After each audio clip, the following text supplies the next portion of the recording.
Kumusta mga bata? Ngayon ay pag-aaralan natin ang mga araw sa isang linggo. Handa na ba kayo? Tara, simulan na natin.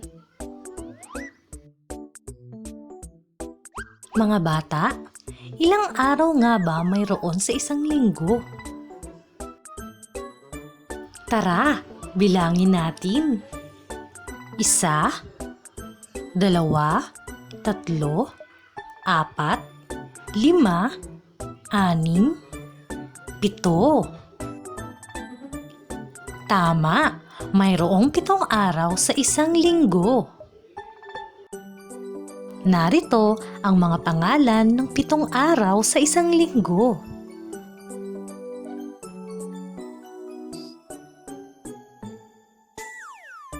Ang mga araw ng linggo: Lunes, Martes, Miyerkules, Huwebes, Biyernes at Sabado ay karaniwan nating nakikita sa kalendaryo.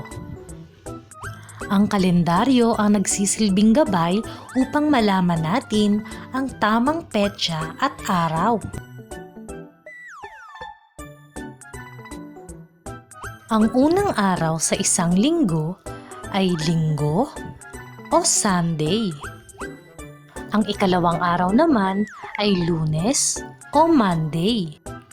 Ang ikatlong araw naman ay Martes o Tuesday. Ika-4 na araw naman ang Miyerkules o Wednesday.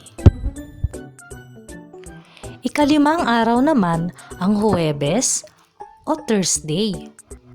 Ika-6 na araw ang Biyernes o Friday. At ang pinakahuli o ika-7 araw ay ang Sabado o Saturday. Ngayon naman mga bata, sabay-sabay nating bigkasin ang 7 araw sa isang linggo. Linggo, Lunes, Martes, Miyerkules, Huwebes, Biyernes, Sabado. Subukan naman natin ang inyong galing. Bigkasin ang 7 araw sa isang linggo.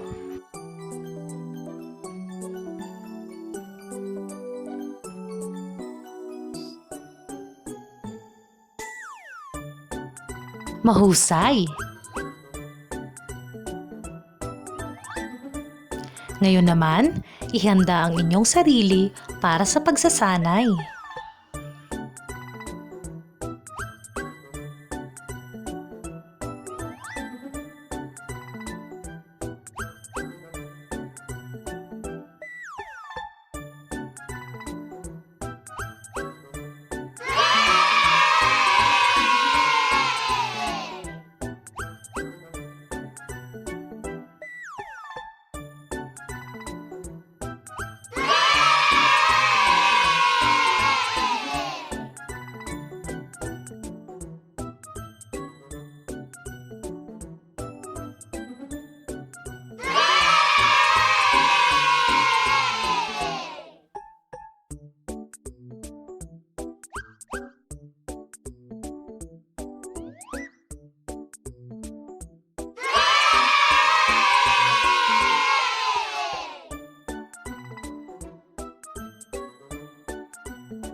Mahusay mga bata!